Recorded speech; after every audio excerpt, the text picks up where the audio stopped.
Welcome back to another video, Cinephiles. I'm Robbie. I'm Chris. And today we're reviewing George Clooney's latest directorial effort, Suburbicon. Let's dive into it. Yes. Nikki, you need to get up. There are men in the house.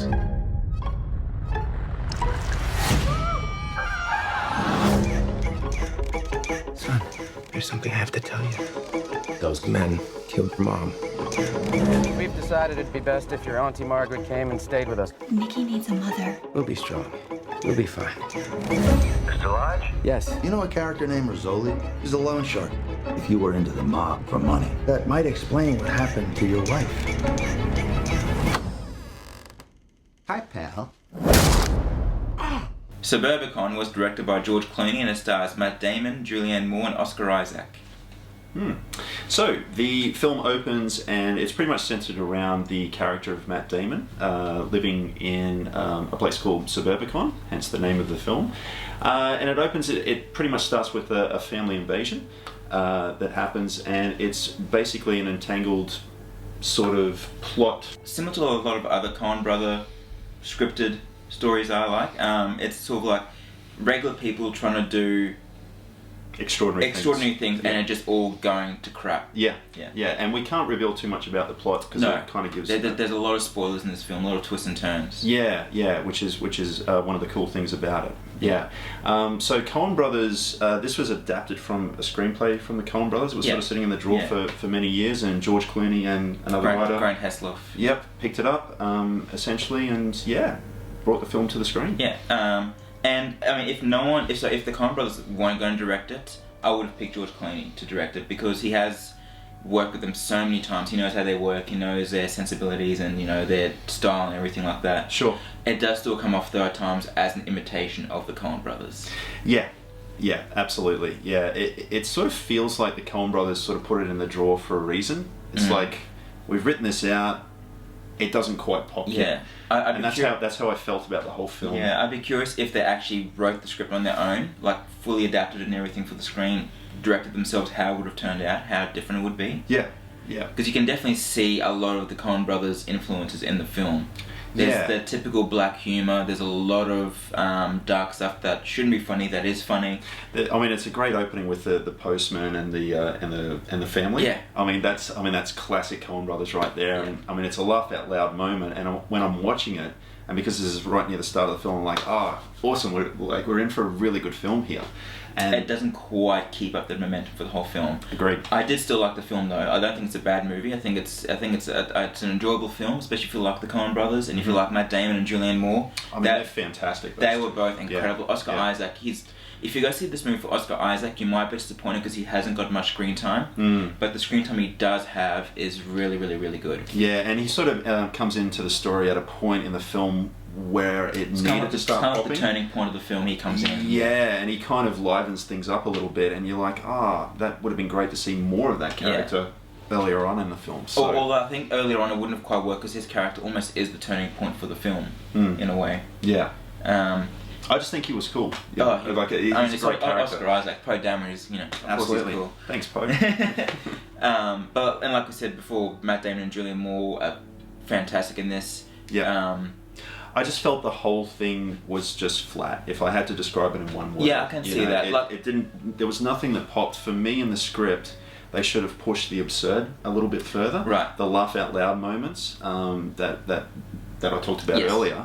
If they had to push that direction a little bit more, or the dramatic elements a little bit more, because it is a bit of a social commentary and what happens in the film. There's a lot of things that were happening in America around 1959 at the time, so it addresses all those things, but it doesn't really explore them as much as I would have liked. I didn't find the film flat, but I do agree that, like I said before, it feels like an imitation. It didn't go full Coen Brothers like the story needed to go. Right. Because the Coen Brothers, they don't hold back when there's anything like this. They just go for it, no matter if they're going to offend or create any kind of controversy. They just go for it. And that's why we love them. We love their films. But this is nowhere in the league of I No felt Country. like George was playing it safe with the directing at times. Absolutely, yeah. Don't offend anyone. You're absolutely hit it on the head. But it's not in the league of No Country or Fargo or Big Lebowski or anything like that. Not. You know, I mean, that's, you know, classic Coen Brothers. Yeah. So if you're kind of after something like that, which is what I went into with this film, you may be disappointed. Yeah. The little kid in this, I can't remember his name, but the little kid was fantastic in this. Really, really good little actor. Yeah, good little kid actor, but I just kind of wish they had given him something else to do in the film, and that's a letdown as well, because you've got Matt delivering a fantastic performance, Julianne as well, the kids in there, and so, I mean, the problem I had with the film as well, as good as Matt was, and as good as Julianne was, I didn't like their characters. I didn't like their motivations. So you really only gravitate towards the kid, and the kid doesn't have a lot to do, unfortunately.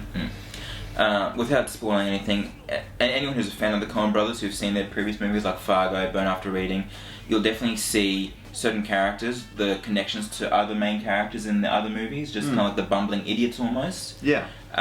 It just doesn't quite gel properly with the story. That's the word, man. It doesn't quite gel. And actually there's even, it almost feels like it's two films in one, because there's the main story, which is Matt Damon and Julianne Moore's story, but then there's this other story that's kind of like introduced at the beginning, centered around the black family, and it never really goes anywhere.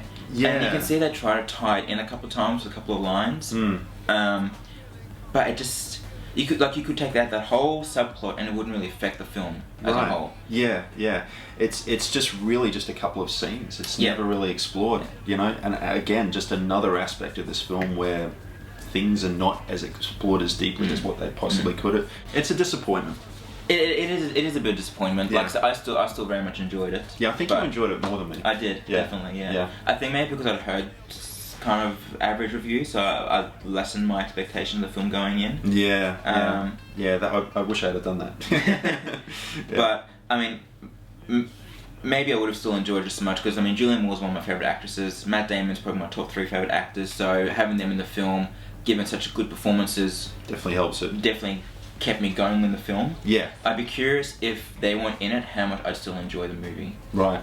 I mean, probably not as much. Probably not as much. I mean, those performances, they're great performances. They're very invested in the script. I mean, Matt really transforms in this film. Yeah, definitely. And Julianne Moore, she's been in Coen Brothers style films before, because she was in The Big Lebowski. Right. So we know she can do that kind of quirky character. But Matt Damon, we've never really seen him go this quirky. And he nails it. He does it so well. He feels like a part of that. Absolutely. I bought it, you know. I bought his performance.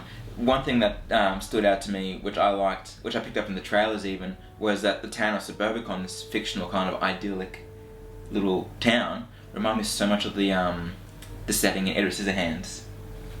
Yeah. Did that stand out to you? Yes, absolutely. I was trying to pick that at the time when I was watching it. I'm like, this reminds me of something. It's like, what is Edward it? What is it? Scissorhands, yeah. Or possibly the intro to Kingdom of Crystal Skull as well. Yes, that town. Yeah. As well, you know, Doomtown. it's just a little artificial, you know. It's not very artificial. Very artificial. Yeah, doesn't quite feel real. Yeah. But like they're all super happy all the time. Yeah, everything's perfect. Yeah. Overall, I definitely enjoyed it. I think, like I said, more than you did. Yeah. But star rating, I'm giving it 3.5. 3.5. I'm going to go 2 stars on this one. 1 for Julianne Moore, 1 for Matt Damon. A mobster got killed a couple of days ago. I can end the conversation real quick. I'm sorry for his loss. Of life? Yeah, I guess he probably is too. I could have you killed in no time. I could kill you too.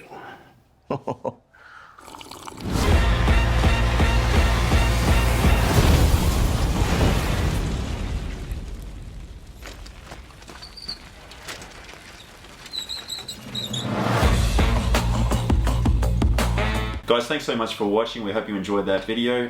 Don't forget to like and subscribe and comment down below what you thought of Suburbicon, whether you agree with Rob or you agree with myself, or you might be somewhere in the middle, or you thought it was brilliant. Best film ever. Let us know down below. Until next time, I'm Chris. And I'm Robbie. See you at the movies.